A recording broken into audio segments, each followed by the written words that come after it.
स्वागत है आप सभी का द एग्जाम प्रिपरेशन हब में। आज की हमारी क्लास जीके जीएस बेस होगी। जो हम लोग क्लास करेंगे वो सभी प्रतियोगी परीक्षा के लिए उपयोगी जीके जीएस पे आधारित होगी। आज हम लोग जनरल नॉलेज और जनरल स्टडीज पर क्लास करेंगे। ये क्लास सभी प्रतियोगी परीक्षा के लिए उपयोगी होगी। इस क्लास में जितने भी जीके हम लोग आज बात करेंगे, जीके जीएस पे बात करेंगे, आपको यह सभी तरह के प्रतियोगी परीक्षा में पूछे जाते हैं। ठीक है, तो चलिए स्टार्ट करते हैं। हम लोग पहला प्रश्न देखते हैं। संतूर वादन से कौन संबंधित है? ऑप्शन में देखेंगे संतूर वादन से कौन संबंधित है। ऑप्शन की बात करेंगे तो पंडित शिव कुमार शर्मा, उस्ताद बिस्मिल्लाह खां, हरि प्रसाद, अमजद अली खान। तो बताएंगे संतूर वादन से कौन संबंधित है? पंडित शिव कुमार शर्मा, उस्ताद बिस्मिल्लाह खां, हरि प्रसाद या अमजद अली खान। तो संतूर वादन से संबंधित व्यक्ति जो है वह है पंडित शिव कुमार शर्मा। ठीक है, तो हम सभी के बारे में बता दें। पंडित शिव कुमार शर्मा आपके संतूर वादन से संबंधित है। उस्ताद बिस्मिल्लाह खां शहनाई, क्या उस्ताद बिस्मिल्लाह खां शहनाई से संबंधित है, वह शहनाई बजाते थे। हरि प्रसाद चौरसिया बांसुरी बजाते थे। क्या बजाते थे? बांसुरी में वह पारंगत थे। अमजद अली खान सरोद बजाते थे। क्या बजाते थे? सरोद। तो पंडित शिव कुमार शर्मा संतूर वादन से संबंधित थे। उस्ताद बिस्मिल्लाह खां शहनाई से संबंधित है। हरि प्रसाद हरि प्रसाद चौरसिया बांसुरी से संबंधित है। अमजद अली खान सरोद से संबंधित है। ठीक है,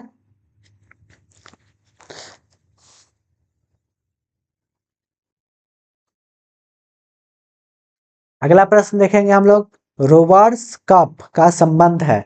रोवर्स कप का संबंध है, निम्नलिखित में से रोवर्स कप का संबंध किसके साथ है? टेनिस के साथ है, वॉलीबॉल के साथ है, फुटबॉल के साथ है या क्रिकेट के साथ है? तो आप लोग बताएं कि रोवर्स कप का संबंध किसके साथ है। Option A tennis, option B volleyball, option C football, option D cricket. तो रोवर्स कप का संबंध जिसके साथ है वो खेल का नाम है फुटबॉल।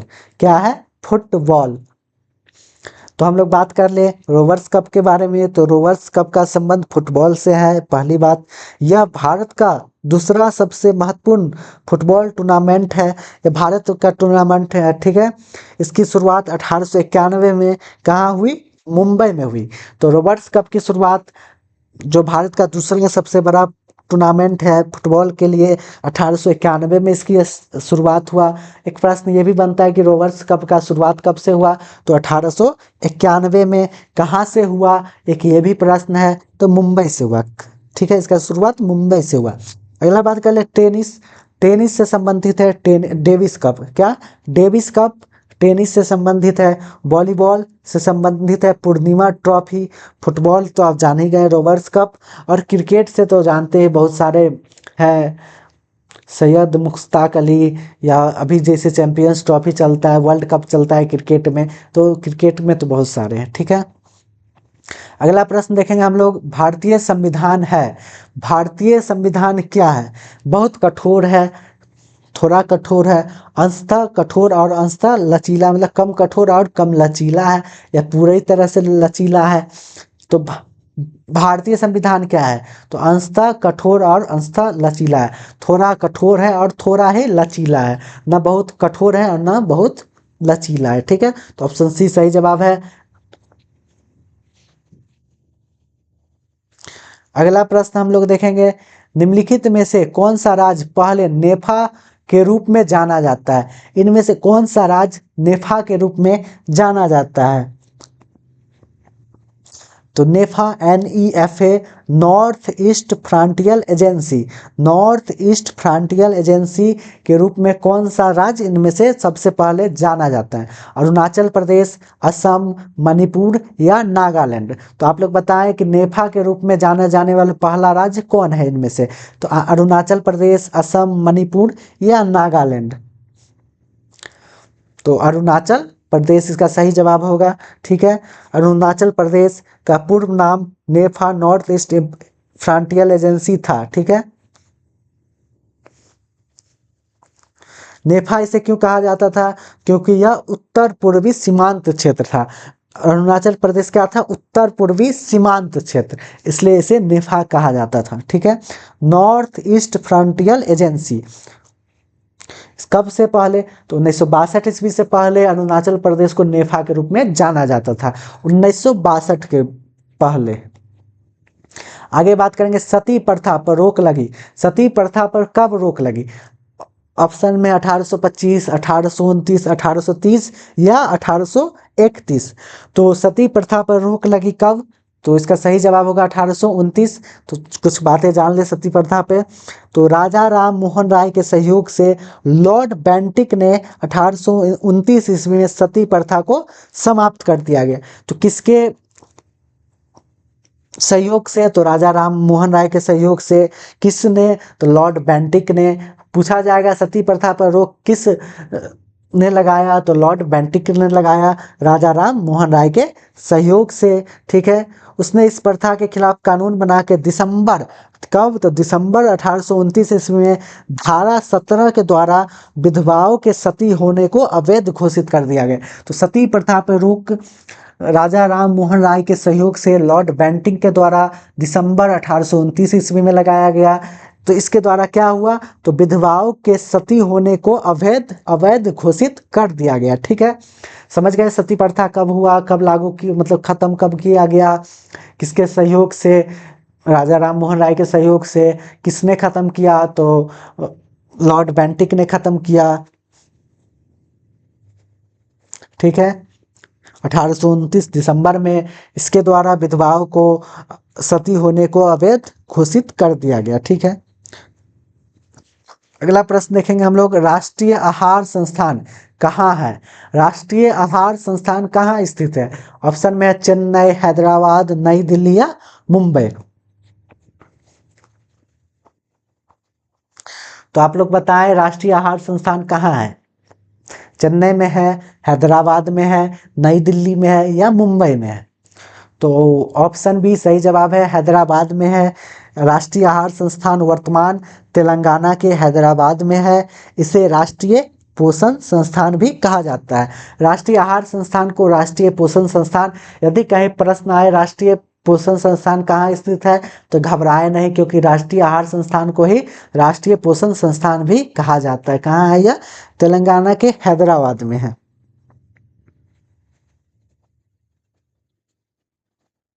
इस संस्थान की स्थापना कब हुई? तो 1918 में हुआ।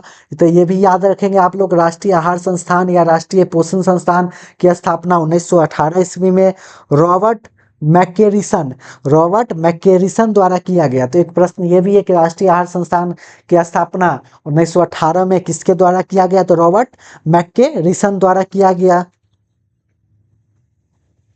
इसका उद्देश्य पूछते हैं, यदि आपसे पूछ दिया राष्ट्रीय आहार संस्थान का उद्देश्य क्या था, तो इस संस्थान का मुख्य उद्देश्य देश की आबादी के विभिन्न वर्गों में आहार और पोषण की समस्या का पता लगाना राष्ट्रीय आहार संस्थान का उद्देश्य था। अगला प्रश्न देखेंगे, बंगाल में अस्थाई बंदोबस्त किस वर्ष आरंभ किया गया? तो बंगाल में अस्थाई बंदोबस्त किस वर्ष आरंभ किया गया? ऑप्शन देखेंगे हम लोग, तो 1769 है, 1791 है, 1793 है और 1799 है। तो बंगाल में अस्थाई बंदोबस्त किस वर्ष आरंभ किया गया? तो ऑप्शन सी सही जवाब है, 1793। ठीक है। इसके बारे में कुछ बातें कर ले हम लोग। तो 1793 ईस्वी में अस्थाई बंदोबस्त की पद्धति लागू की गई, जिसके तहत जमींदारों को अब भू राजस्व का 89% कंपनी को तथा 11% अपने पास रखना था। इसके तहत क्या किया गया? तो जमींदारों को अब भू राजस्व का 89% किसे? कंपनी को, और 11% अपने पास रखना था। कॉर्नवालिस को भारत में इस सेवा का जनक माना जाता है। किसे माना जाता है? तो अस्थाई बंदोबस्त का जनक अगर पूछ दिया जाए तो लॉर्ड कॉर्नवालिस को इस सेवा का जनक माना जाता है। ठीक है। यह व्यवस्था कहाँ लागू किया गया? तो अस्थाई बंदोबस्त व्यवस्था बिहार, बंगाल, उड़ीसा, उत्तरी कर्नाटक में लागू किया गया, जिसे जमींदारी प्रणाली भी कहा जाता है। यदि कहीं लिखा रहे, बंगाल में जमींदारी प्रणाली किस वर्ष आरंभ किया गया, तो भी नहीं घबराना है, क्योंकि अस्थाई बंदोबस्त व्यवस्था को ही जमींदारी प्रणाली भी कहा जाता है। तो 1793 लॉर्ड कॉर्नवालिस के द्वारा किया गया। इसमें भू राजस्व का 89% जमींदार अपने पास रखता था, मतलब कंपनी को देता था, और 11% अपने पास रखता था। ठीक है, इस प्रणाली से अंग्रेजों को क्या फायदा हुआ, तो इसके बारे में भी जान ले हम लोग। तो इस प्रणाली से अंग्रेजों को बिना कोई खर्च के एक निश्चित आय प्राप्त होने लगी। जमींदार 89% कंपनी को दे दिया, 11% खुद रख लिया। ठीक है, आगे बात करेंगे हम लोग। बांदीपुर प्रोजेक्ट टाइगर रिजर्व किस राज्य में स्थित है? ऑप्शन में है कर्नाटका, असम, मध्य प्रदेश या राजस्थान। तो बांदीपुर प्रोजेक्ट टाइगर रिजर्व किस राज्य में स्थित है? तो option A Karnataka, option B Assam, option C Madhya Pradesh, option D Rajasthan. तो बांदीपुर प्रोजेक्ट टाइगर रिजर्व कहाँ स्थित है? तो कर्नाटक में स्थित है। ऑप्शन ए सही जवाब है, कर्नाटक में। तो कुछ बात कर ले हम लोग टाइगर रिजर्व प्रोजेक्ट के बारे में। तो भारत में प्रोजेक्ट टाइगर रिजर्व को 1973 में आरंभ किया गया। यदि यह प्रश्न आ जाए तो आ जाए कि भारत में प्रोजेक्ट टाइगर रिजर्व की को कब आरंभ किया गया, तो ठीक है, तो घबराएंगे नहीं, 1973 ऑप्शन मार के आएंगे। ठीक है, बिल्कुल सही जवाब होगा, 1973 में प्रोजेक्ट टाइगर रिजर्व भारत में स्टार्ट किया गया, आरंभ किया गया। तो हम लोगों ने देख लिया Bandipur project tiger reserve Karnataka में है। मानस प्रोजेक्ट टाइगर रिजर्व असम में है। आप लोग नोट कर ले, मानस प्रोजेक्ट टाइगर रिजर्व असम में है। ठीक है, मध्य प्रदेश में कौन है? तो Kanha Kislay project tiger reserve कहाँ है? मध्य प्रदेश में है। राजस्थान में है Mukundra hills project tiger reserve. तो फिर से हम दोहरा दें, Bandipur project tiger reserve Karnataka में है, मानस प्रोजेक्ट टाइगर रिजर्व असम में है, Kanha किसले project tiger reserve Madhya Pradesh में है, और Mukundra hills project tiger reserve Rajasthan में। आप लोग नोट कर ले, यहाँ पे अपने कॉपी में ये नोट कर ले। आपको 4 प्रश्न, इससे 5 प्रश्न आपको नया मिल गया इस एक प्रश्न से। ठीक है, अगला प्रश्न देखेंगे, किस मामले में सर्वोच्च न्यायालय ने संविधान के प्रावधानों को निरस्त किया जो मूलभूत अधिकार पर निदेशक सिद्धांतों की प्रभुत्वता को मंजूर करते थे? तो किस मामले में सर्वोच्च न्यायालय ने संविधान के प्रावधानों को निरस्त किया जो मूलभूत अधिकार पर निदेशक सिद्धांतों की प्रभुत्वता को मंजूर करते थे?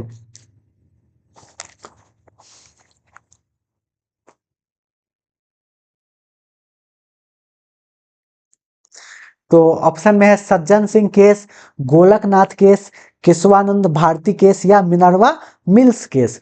तो इसका सही जवाब आप लोग बताएं, किस मामले में सर्वोच्च न्यायालय ने संविधान के प्रावधानों को निरस्त किया जो मूलभूत अधिकार पर निदेशक सिद्धांतों की प्रभुत्वता को मंजूर करते थे? तो ऑप्शन ए है सज्जन सिंह केस में, ऑप्शन बी है गोलकनाथ केस में, ऑप्शन सी है केशवानंद भारती केस में, या option D Minerva Mills case में। तो इसका सही जवाब होगा मिनर्वा मिल्स केस में। चलिए इसके बारे में कुछ बात करें। तो 42वां संविधान संशोधन कब हुआ? 1976 में राज्य के नीति निर्देशक तत्व को मौलिक अधिकार पर प्राथमिकता दी गई। तो 42वां संविधान संशोधन के द्वारा 1976 में राज्य के नीति निर्देशक तत्व को मौलिक अधिकार पर क्या दिया गया? प्राथमिकता दी गई। लेकिन 1980 में 1980 में मिनर्वा मिल्स विवाद में सर्वोच्च न्यायालय ने राज्य के नीति निर्देशक तत्व एवं मौलिक अधिकार दोनों को एक दूसरे का क्या बताया? पूरक बताया। तो मिनर्वा मिल्स मामला 1980 में सर्वोच्च न्यायालय ने राज्य के नीति निर्देशक तत्व एवं मौलिक अधिकार दोनों को एक दूसरे का पूरक बताया। क्या बताया? पूरक। और मौलिक अधिकार पर राज्य के नीति निर्देशक तत्व को दिए गए प्राथमिकता को अस्वीकार कर दिया।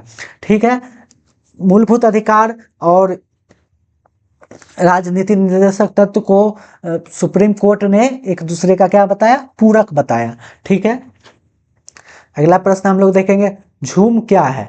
झूम क्या है, एक लोक नृत्य है, एक नदी घाटी का नाम है, एक जनजाति का नाम है, या कृषि का एक तरीका है। हम लोग बताएं झूम क्या है, एक लोक नृत्य है, एक नदी घाटी का नाम है, एक जनजाति का नाम है, या कृषि का एक तरीका है।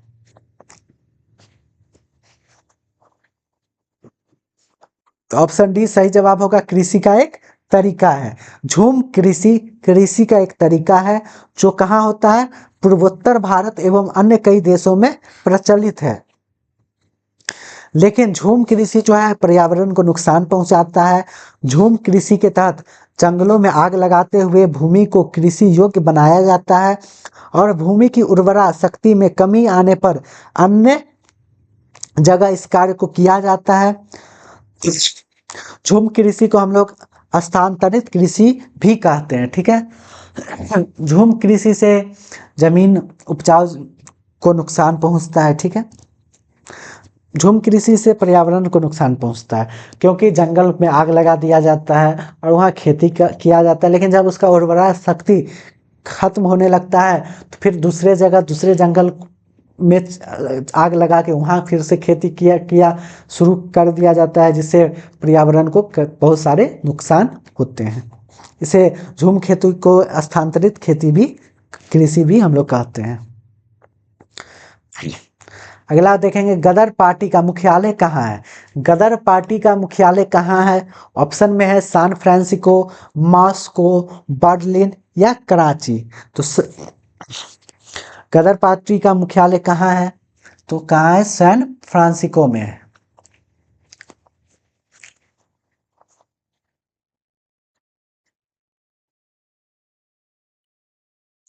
गदर पार्टी का मुख्यालय सैन फ्रांसिस्को में। कुछ बात कर ले गदर पार्टी के बारे में, तो लाला हरदयाल, सोहन सिंह, भकना, परमानंद एवं अन्य ने मिलकर 1913 में अमेरिका के सैन फ्रांसिस्को में गदर पार्टी की स्थापना किया। तो गदर पार्टी की स्थापना किसने किया, तो लाला हरदयाल ने, सोहन सिंह, भकना और कई लोग मिलकर। कब गदर पार्टी की स्थापना, दूसरा प्रश्न देख लेंगे हम लोग, गदर पार्टी की स्थापना कब हुई, तो 1913 में हुआ। ठीक है, अमेरिका के सैन फ्रांसिस्को में। ठीक है, तीन प्रश्न यहाँ बन गए। गदर पार्टी का मुख्यालय सैन फ्रांसिस्को, गदर पार्टी की स्थापना 1913 में, गदर पार्टी की को कौन किसने स्थापित किया, तो लाला हरदयाल, सोहन सिंह, भकना और अन्य लोग ने मिलकर। ठीक है, अगला प्रश्न देखेंगे हम लोग, स्वतंत्रता, समानता तथा बंधुत्व शब्द निम्नलिखित में से किससे संबंधित है।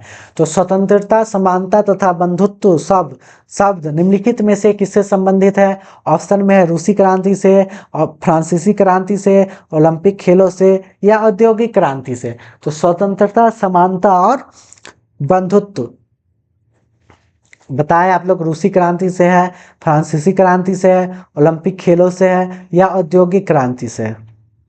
तो ऑप्शन बी सही जवाब होगा, फ्रांसीसी क्रांति से। ठीक है, कब हुआ, तो 1789 में लुईस 16वें के शासनकाल में यह क्रांति हुआ।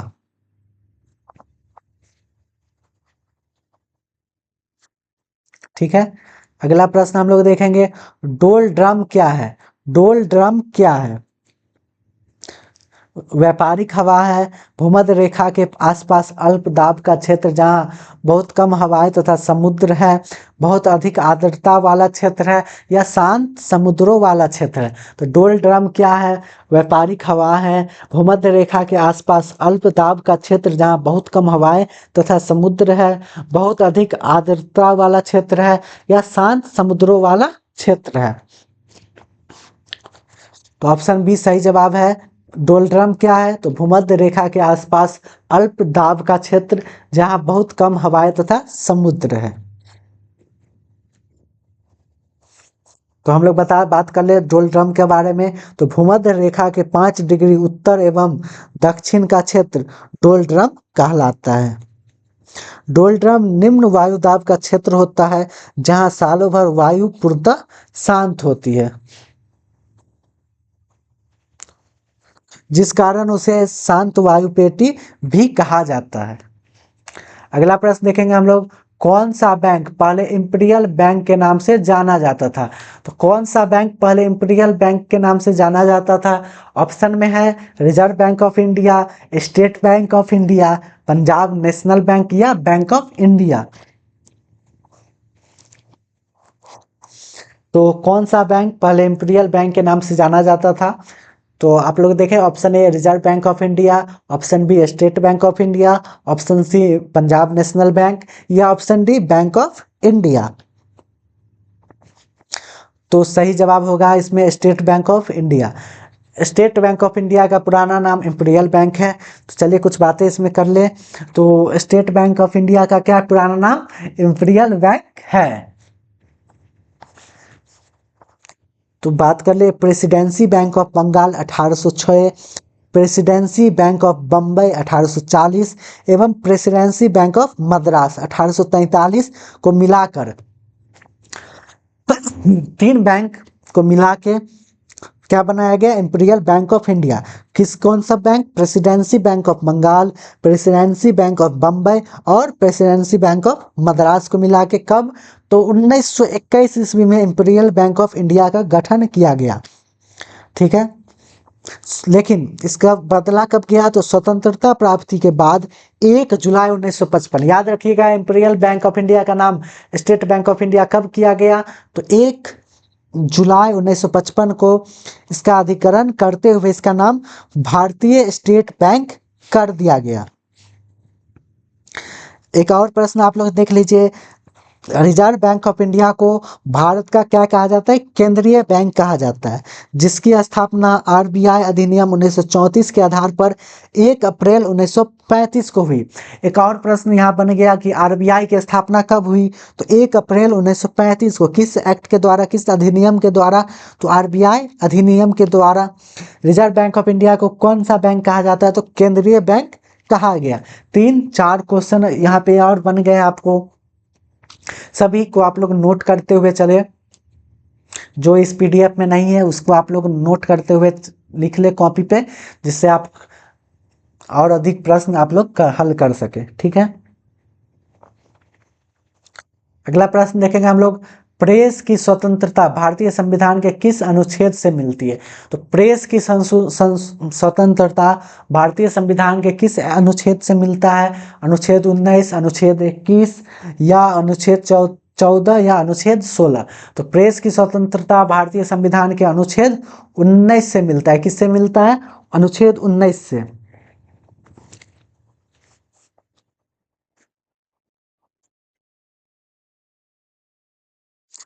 तो बात कर ले हम लोग, तो अनुच्छेद 19 के तहत वाक स्वतंत्रता में ही प्रेस की स्वतंत्रता अंतर्निहित है। इसके तहत भाषण देने अर्थात अभिव्यक्ति की स्वतंत्रता है। तो वाक स्वतंत्रता में ही प्रेस की स्वतंत्रता आती है। अब बात कर ले अनुच्छेद 21 में क्या है? तो प्राण एवं दैहिक स्वतंत्रता का अधिकार अनुच्छेद 21 में दिया गया है। अनुच्छेद 14 में क्या है? तो विधि के समक्ष समानता का अधिकार दिया गया है। और अनुच्छेद 16 में अवसर की समानता के बारे में बताया गया है। ठीक है,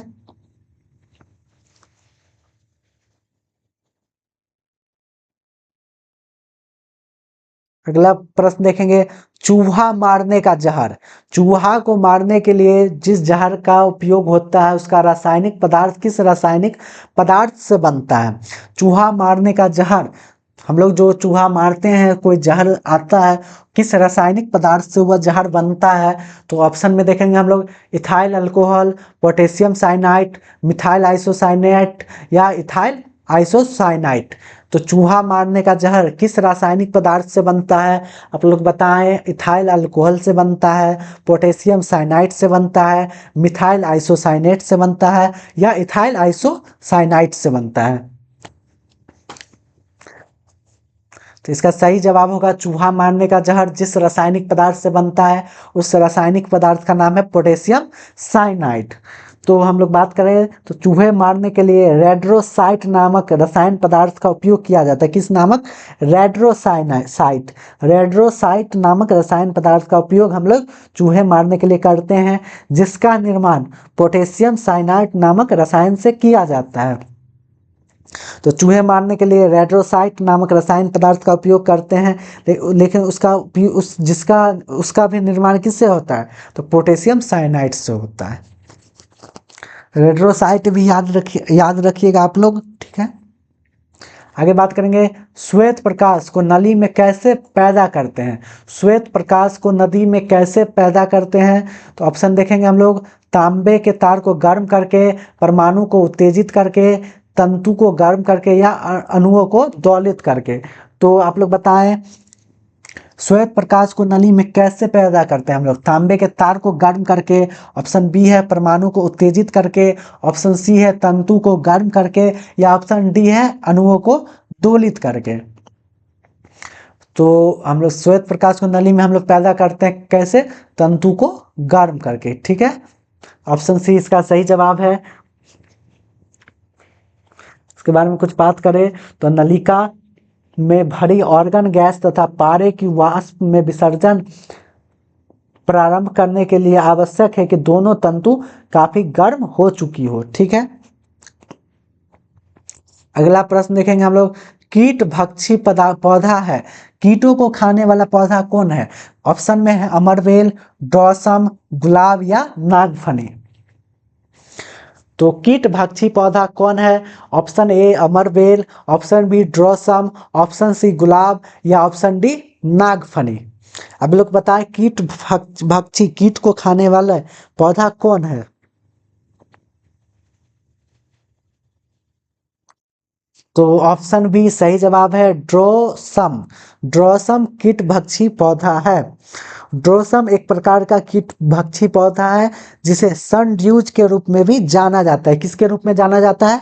तो सन ड्यूज के रूप में भी इसे जाना जाता है। यह मांसाहारी पौधा जमीन से नाइट्रोजन प्राप्त करने में असमर्थ होता है, इसलिए वह अपने शरीर में नाइट्रोजन की पूर्ति के लिए कीट पतंगों का शिकार करता है।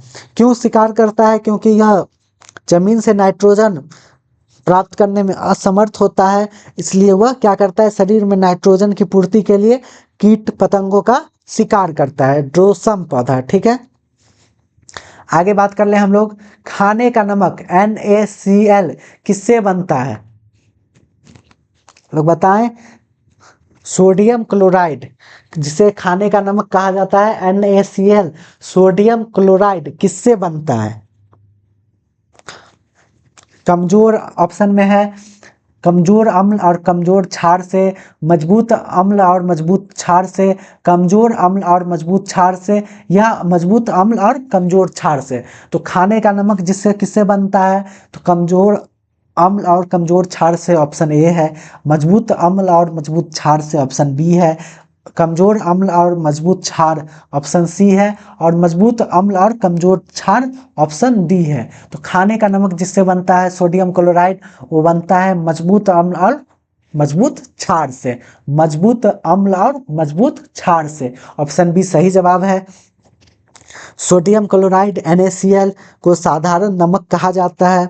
समुद्री जल में इसकी मात्रा कुल घुलनशील ठोस का लगभग 75% होता है। कितना होता है? 75%। समुद्री जल में इसकी मात्रा कुल घुलनशील ठोस का लगभग 75% होता है। खाने का नमक मजबूत अम्ल व मजबूत क्षार से बनता है। सोडियम क्लोराइड मानव भोजन का अभिन्न अंग है। हम लोग नमक के बिना खाना बेस्वादी होता है, नमक के बिना खाना हम लोग खा नहीं सकते हैं, अच्छा टेस्ट नहीं आएगा।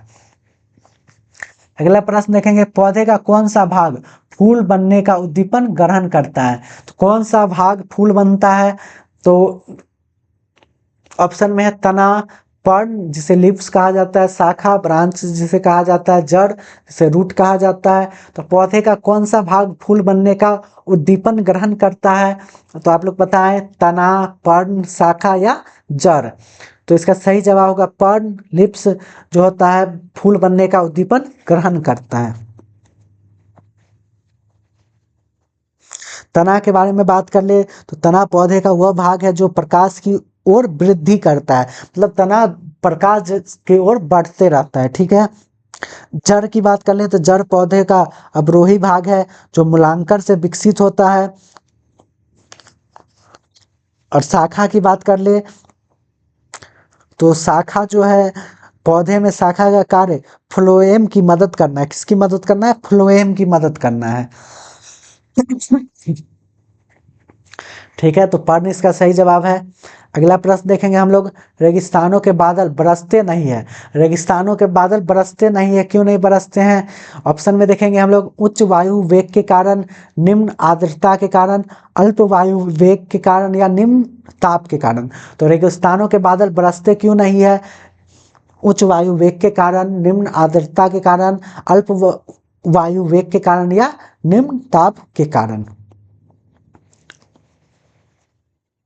तो ऑप्शन बी इसका सही जवाब है, निम्न आर्द्रता के कारण रेगिस्तान के बादल बरसते नहीं है।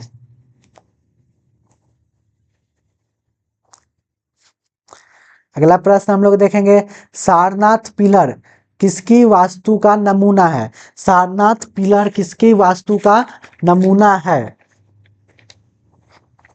किस काल का है, किस कला का है? तो सारनाथ पिलर ऑप्शन में है हड़प्पा कला का है, मुगल कला का है, मौर्य कला का है, या चोल कला का है। तो सारनाथ पिलर जो जिस कला का है उस कला का नाम है मौर्य कला। किस कला? मौर्य कला। तो सारनाथ पिलर की बात करें तो सारनाथ स्तंभ पिलर जो है मौर्य काल का है। इसका निर्माण मौर्य सम्राट अशोक ने करवाया, जिसे सारनाथ का सिंह स्तंभ भी कहा जाता है। ठीक है, क्या कहा जाता है? सिंह स्तंभ। इस सिंह स्तंभ को भारत सरकार ने भारत का राजकीय चिन्ह घोषित किया है। ठीक है, तो सारनाथ पिलर का जो सिंह स्तंभ को क्या किया गया है? तो भारत सरकार ने राजकीय चिन्ह घोषित किया है। सारनाथ पिलर को किसने बनाया?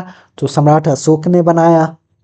किस कला का है? तो मौर्य कला का है। ठीक है, अगला प्रश्न देखेंगे हम लोग, पश्चिम में गुजरात से उत्तर में दिल्ली तक फैली पर्वतमाला क्या कहलाती है?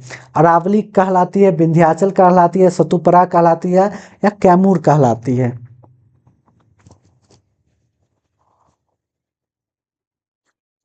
तो क्या कहलाती है? अरावली कहलाती है। ठीक है, ऑप्शन ए सही जवाब है। पश्चिम से गुजरात से पश्चिम में गुजरात से उत्तर में दिल्ली तक फैली पर्वतमाला को अरावली पर्वतमाला कहा जाता है।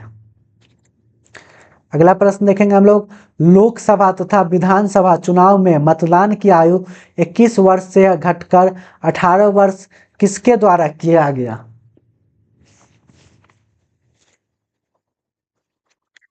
संविधान के 61वें संशोधन नियम द्वारा 1989, संविधान के 65वें संशोधन नियम द्वारा 1990, संविधान के 66वें संविधान संशोधन नियम द्वारा 1990, संविधान के 68वें संशोधन नियम द्वारा 1991। तो आप लोग बताएं, लोकसभा तथा विधानसभा चुनाव में मतदान की आयु 21 वर्ष से घटा के 18 वर्ष किसके द्वारा किया गया? ऑप्शन ए की बात करें तो ऑप्शन ए में है संविधान के 61वें संशोधन नियम द्वारा, ऑप्शन बी है संविधान के 65वें संशोधन नियम द्वारा, ऑप्शन सी है संविधान के 66वें संशोधन नियम द्वारा, ऑप्शन डी है संविधान के 68वें संशोधन नियम द्वारा। तो आप लोग बताएं, 21 वर्ष से 18 वर्ष किसके द्वारा किया गया? तो ऑप्शन ए सही जवाब है इसका, संविधान के 61वें संशोधन नियम द्वारा 1989 के द्वारा मतदान की आयु घटाकर 21 वर्ष से 18 वर्ष कर दिया गया। जहाँ 65वें संशोधन की बात करें तो इसमें अनुसूचित जाति और जनजाति आयोग का गठन 65वें संशोधन नियम द्वारा किया गया।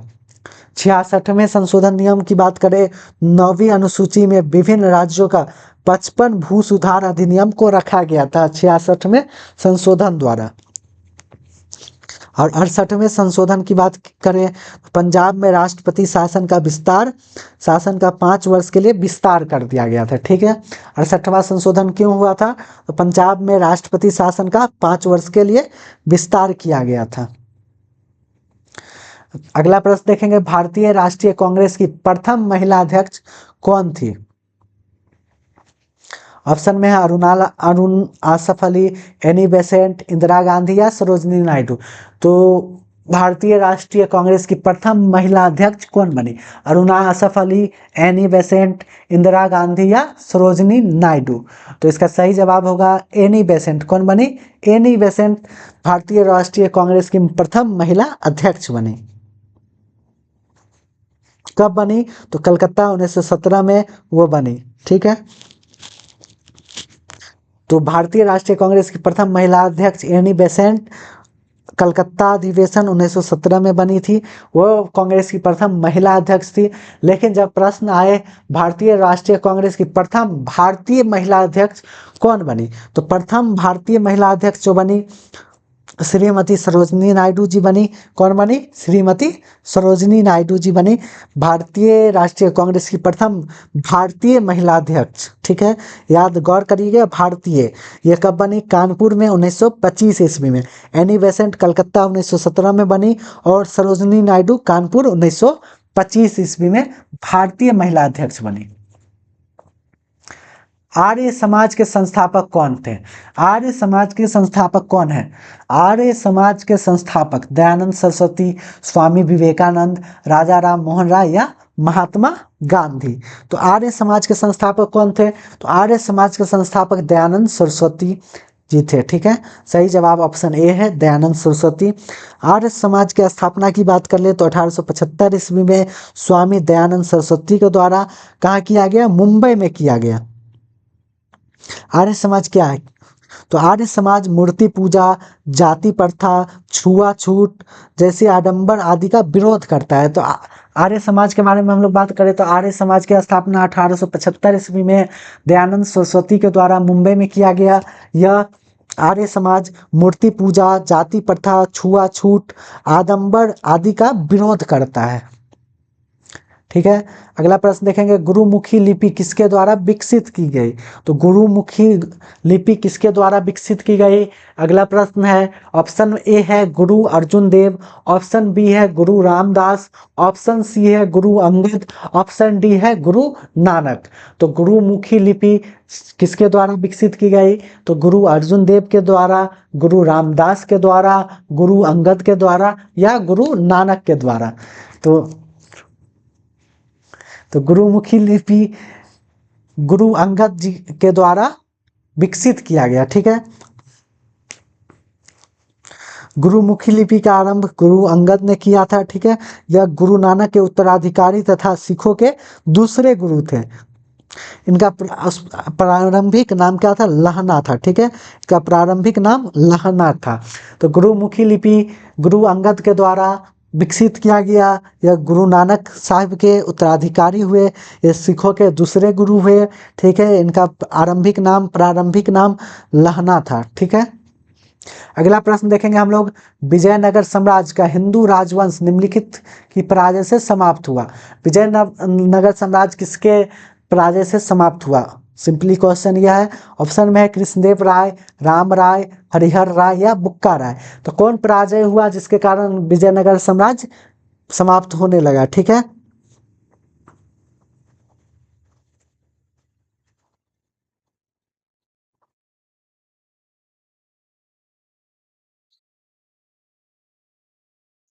तो ऑप्शन में देखेंगे कृष्णदेव राय ए ऑप्शन है, बी राम राय है, ऑप्शन सी हरिहर राय है, ऑप्शन डी बुक्का राय है।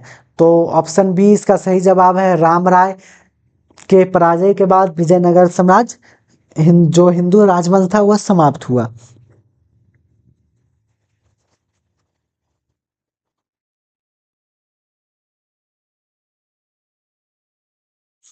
तब ये तालिकोटा का युद्ध था। किस युद्ध में? 1565 के तालिकोटा या राजसी टंगरी के युद्ध में। ठीक है, आप लोग बात करेंगे तो यह युद्ध जो हुआ था राम राय ने के नेतृत्व में हुआ था।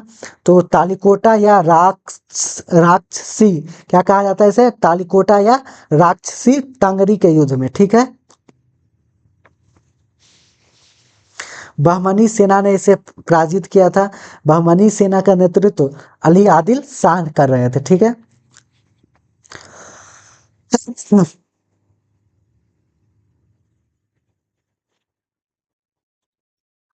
अगला प्रश्न हम लोग देखेंगे, एमनेस्टी इंटरनेशनल का मुख्यालय कहाँ है? एमनेस्टी इंटरनेशनल का मुख्यालय कहाँ है? ऑप्शन में है लंदन, जेनेवा, न्यूयॉर्क या पेरिस। तो एमनेस्टी इंटरनेशनल का मुख्यालय कहाँ है? Option A London, option B Geneva, option C New York या ऑप्शन डी पेरिस। तो एमनेस्टी इंटरनेशनल का मुख्यालय कहाँ है? लंदन में है। कहाँ है? लंदन में। एमनेस्टी इंटरनेशनल का मुख्यालय लंदन में है। यह क्या है? यह एक गैर सरकारी संगठन है जो मानवाधिकारों पर केंद्रित है। एमनेस्टी इंटरनेशनल की स्थापना जुलाई 1961 में हुई। ठीक है, इसकी स्थापना कब हुआ? जुलाई 1961 में। यह गैर सरकारी संगठन है, मानवाधिकार पर केंद्रित संगठन है ये। ठीक है, मैगिनोट रेखा किन देशों के मध्य स्थित है? मैगिनोट रेखा किन देशों के मध्य स्थित है? मैगिनोट रेखा किन देशों के मध्य स्थित है? ऑप्शन की बात करेंगे तो ऑप्शन ए है नामीबिया और अंगोला के बीच। ऑप्शन बी है यूएसए, यूनाइटेड स्टेट अमेरिका और कनाडा के बीच। ऑप्शन सी है फ्रांस और जर्मनी के बीच, या ऑप्शन डी है जर्मनी और पोलैंड के बीच। तो मैगिनोट रेखा किन देशों के मध्य है? तो इसका सही जवाब होगा फ्रांस और जर्मनी। ऑप्शन सी सही जवाब है। मैगिनोट रेखा फ्रांस और जर्मनी के मध्य स्थित है। आगे बात करेंगे टाइफून। टाइफून नामक चक्रवात से निम्नलिखित में से कौन सा क्षेत्र प्रभावित होता है? ऑस्ट्रेलिया, पश्चिम द्वीप समूह क्षेत्र, चीन सागर या उपयुक्त सभी। तो टाइफून नामक चक्रवात निम्नलिखित में से कौन सा क्षेत्र प्रभावित होता है? ऑप्शन ए की बात करें ऑस्ट्रेलिया दिया हुआ है। ऑप्शन बी की बात करें पश्चिम द्वीप समूह क्षेत्र दिया गया है। ऑप्शन सी चीन सागर दिया गया है। ऑप्शन डी उपयुक्त सभी दिया गया है। आप लोग ट्राई करें इसे बनाने का। टाइफून नामक चक्रवात निम्नलिखित में से कौन सा क्षेत्र प्रभावित होता है? ऑप्शन सी इसका सही जवाब है चीन सागर। ठीक है, टाइफून तूफान जो है, चक्रवात जो है, चीन सागर का चक्रवात है जिससे चीन तथा जापान प्रभावित होते हैं। इस चक्रवाती तूफान से तेज आंधी एवं मूसलाधार वर्षा होती है। ऑस्ट्रेलिया की बात करें तो ऑस्ट्रेलिया के चक्रवाती पवन को बिली बिली कहा जाता है। ठीक है, टाइफून नामक चीन सागर का चक्रवात है, इससे चीन और जापान प्रभावित होता है। ऑस्ट्रेलिया का जो है चक्रवात है उसका नाम बिली बिली है। अगला प्रश्न की ओर चले हम लोग, तो निम्नलिखित में से कौन सी अस्थाई पवनों का उदाहरण है? मॉनसून, व्यापारिक पवन, घाटी एवं पर्वत समीर या सागरीय एवं स्थल समीर।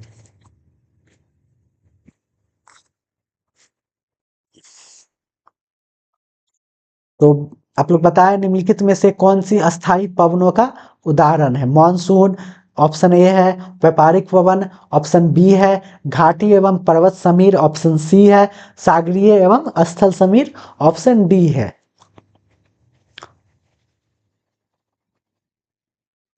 तो इसका सही जवाब होगा व्यापारिक पवन। ठीक है, क्या इसका सही जवाब है? व्यापारिक पवन। तो इसके बारे में बात कर ले हम लोग, तो पवन कितने प्रकार के होते हैं? दो प्रकार के होते हैं। कौन सब? अस्थाई और अस्थाई, या जिसे स्थानीय पवन भी हम लोग कहते हैं। अस्थाई पवन सालों भर एक ही दिशा में प्रवाहित होता है। व्यापारिक पवन, पछुआ पवन एवं ध्रुवीय पवन अस्थाई पवन का एग्जाम्पल है, क्या है? उदाहरण है। तो हम लोगों ने समझा कि पवन कितने प्रकार के होते हैं? दो प्रकार के होते हैं, अस्थाई और स्थानीय या अस्थाई पवन। अस्थाई पवन वो पवन होता है जो सालों भर एक ही दिशा में बहता है। तो व्यापारिक पवन हो गए, पछुआ पवन हो गया जिसे हम लोग पछुआ हवा कहते रहते हैं, पछिया हवा कहते हैं, एवं ध्रुवीय पवन अस्थाई पवन का उदाहरण है। व्यापारिक पवन दोनों गोलार्ध में डोलड्रम से अश्व अक्षांश के बीच चला करता है। कहाँ से कहाँ तक चलता है यह पवन? डोलड्रम से अश्व अक्षांश के बीच में यह पवन चलता है। मानसून एकमात्र पवन है जो अपनी दिशा को परिवर्तित करता है। मानसून वो पवन है जो अपनी दिशा को परिवर्तित करता है एकमात्र। यदि आपसे प्रश्न पूछा जाएगा कौन सा पवन कौन सा ऐसा एकमात्र पवन है जो अपनी दिशा को परिवर्तित कर सकता है? तो सही जवाब उसका होगा मानसून। एक और प्रश्न आपको यहाँ मिल गया, ठीक है। अगला प्रश्न हम लोग देखेंगे, रणथंभौर क्या है? रणथंभौर क्या है? एक मुगल महल है, एक राजपूत दुर्ग है, खिलजियों की राजधानी थी या बौद्धों की तीर्थ यात्रा का केंद्र था? तो रणथंभौर क्या था? आप लोग बताएं, रणथंभौर क्या था? एक मुगल महल, या एक राजपूत दुर्ग, या खिलजियों की राजधानी, या बौद्धों की तीर्थ यात्रा का केंद्र? तो रणथंभौर क्या था? गौर से सुने आप लोग, रणथंभौर क्या था? ऑप्शन ए है एक मुगल महल, ऑप्शन बी है एक राजपूत दुर्ग, ऑप्शन सी है खिलजियों की राजधानी, या ऑप्शन डी है बौद्धों की तीर्थ यात्रा का केंद्र?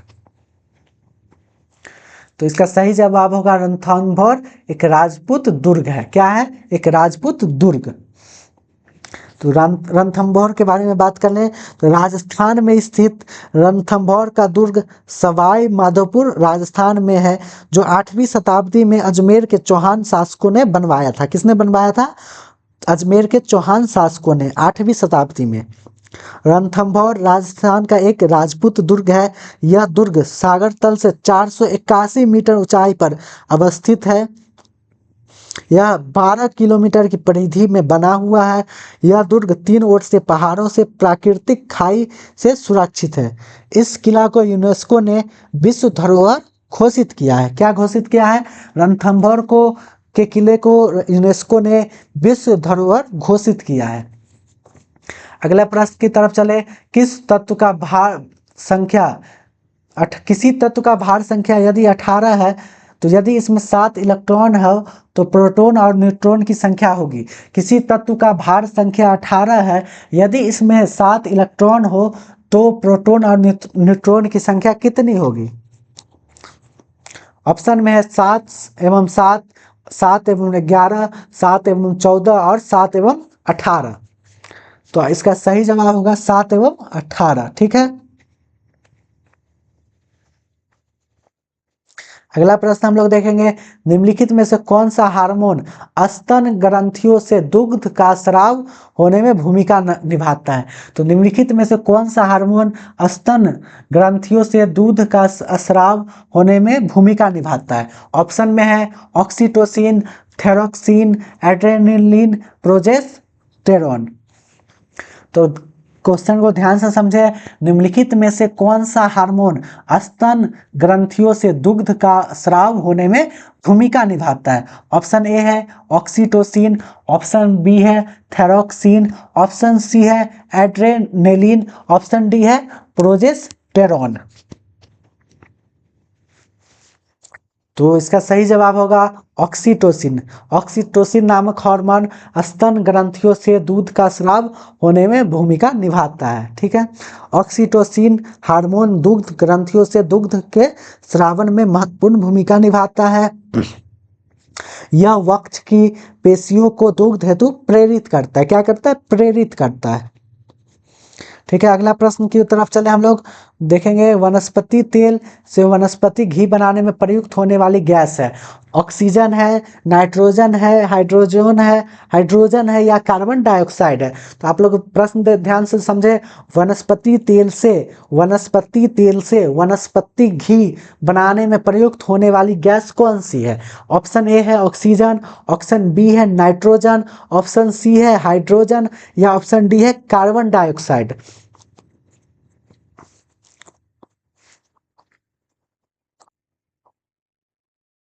इसका सही जवाब होगा हाइड्रोजन। ऑप्शन सी इसका सही जवाब है, ठीक है।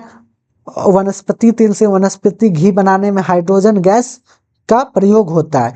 इस प्रक्रिया में निकलने निकेल का उपयोग उत्प्रेरक के रूप में किया जाता है। किसका प्रयोग? निकेल का प्रयोग। तो ध्यान से सुने समझे आप लोग, वनस्पति तेल से वनस्पति घी बनाने में हाइड्रोजन गैस प्रयुक्त होती है। इस प्रक्रिया में निकेल का उपयोग उत्प्रेरक के रूप में किया जाता है। किसका प्रयोग? निकेल का प्रयोग, ठीक है। अगला प्रश्न देखेंगे हम लोग, मानव शरीर में सबसे प्रचुर तत्व है। मानव शरीर में सबसे प्रचुर तत्व कौन सा है? ऑक्सीजन, नाइट्रोजन, कार्बन या हाइड्रोजन? तो मानव शरीर में सबसे प्रचुर तत्व कौन सा है? Option A oxygen, option B nitrogen, option C carbon या ऑप्शन डी हाइड्रोजन? तो मानव शरीर में सबसे प्रचुर तत्व की बात की जाए तो सही जवाब होगा ऑक्सीजन। क्या होगा? ऑक्सीजन इसका सही जवाब है। हम लोग बात करें यदि तो मानव शरीर का आसंतन 99% द्रव्यमान 6 तत्वों, कितने तत्व? 6 तत्व, oxygen, carbon, hydrogen, nitrogen, calcium और फास्फोरस से बना हुआ है। महज 0.85% हिस्सा 5 अन्य तत्व पोटेशियम, सल्फर, सोडियम, क्लोरीन एवं मैग्नीशियम से निर्मित है। ये सभी तत्व जीवन के लिए आवश्यक है। शेष जितने तत्व है उसे ट्रेस एलिमेंट कहा जाता है, जिनमें से 1 दर्जन से भी अधिक तत्व ऐसे हैं जिन्हें भी जीवन के लिए महत्वपूर्ण माना जाता है तथा जो अच्छे स्वास्थ्य के लिए भूमिका निभाते हैं। तो हम लोग समझे मानव शरीर का 99% द्रव्यमान जो है द्रव्यमान 6 तत्व से मिलकर बना है। कौन सा? Oxygen, carbon, hydrogen, nitrogen, calcium और फास्फोरस। और मात्र 0.85% हिस्सा जो है 5 तत्व से बना हुआ है, पोटेशियम, सल्फर, सोडियम, क्लोरीन एवं मैग्नीशियम। ठीक है।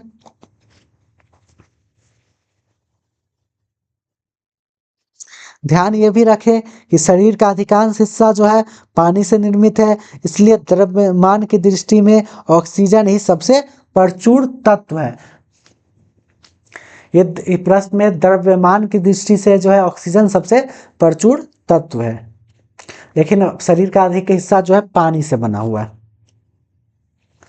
अगला प्रश्न हम लोग देखेंगे, मानव के दुख के लिए अष्टांगिक मार्ग पथ का प्रतिपादन किसने किया? तो अष्टांगिक मार्ग पथ का प्रतिपादन किसने किया, क्यों किया?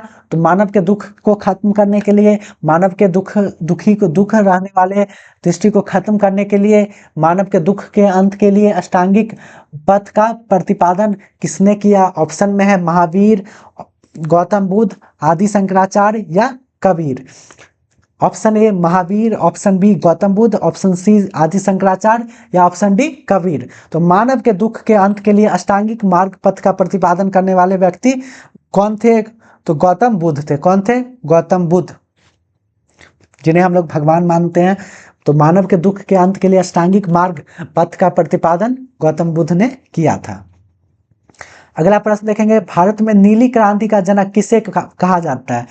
ऑप्शन में है वर्गीज कुरियन, हीरालाल चौधरी, एम.एस. स्वामीनाथन या महात्मा गांधी। तो भारत में नीली क्रांति का जनक किसे कहा जाता है? Option A Verghese Kurien, option B Hiralal Chaudhary, option C Swaminathan या ऑप्शन डी महात्मा गांधी। तो याद रखिएगा आप लोग, भारत में नीली क्रांति का जनक हीरालाल चौधरी को कहा जाता है। ठीक है, आगे बात कर ले, 20 अगस्त को किस रूप में मनाया जाता है? 20 अगस्त को किस रूप में मनाया जाता है? पृथ्वी दिवस, सद्भावना दिवस, नो टोबैको डे या इनमें से कोई नहीं। तो 20 अगस्त को किस रूप में मनाया जाता है? ऑप्शन ए है पृथ्वी दिवस के रूप में, ऑप्शन बी है सद्भावना दिवस के रूप में, ऑप्शन सी है नो टोबैको डे के रूप में या ऑप्शन डी है इनमें से कोई नहीं। तो याद रखिएगा आप लोग, 20 अगस्त को हम लोग सद्भावना दिवस के रूप में मनाते हैं। ठीक है, आज की क्लास यहीं समाप्त की जाती है। यदि यह वीडियो आपको अच्छी लगी हो, इससे कुछ भी आपको जानकारी हासिल हुआ हो, एग्जाम में कहीं से आपको मदद मिले इस आज की क्लास से, तो इस वीडियो को आप लोग लाइक करें, चैनल को सब्सक्राइब करें और इस वीडियो को शेयर करें, जिससे और अधिक लोगों को जानकारी प्राप्त हो। यह वीडियो देखने के लिए बहुत बहुत धन्यवाद। Thank you. तब तक के लिए अगले क्लास में हम लोग फिर मिलेंगे, तब तक के लिए बाय बाय। ठीक है, ओके, थैंक यू।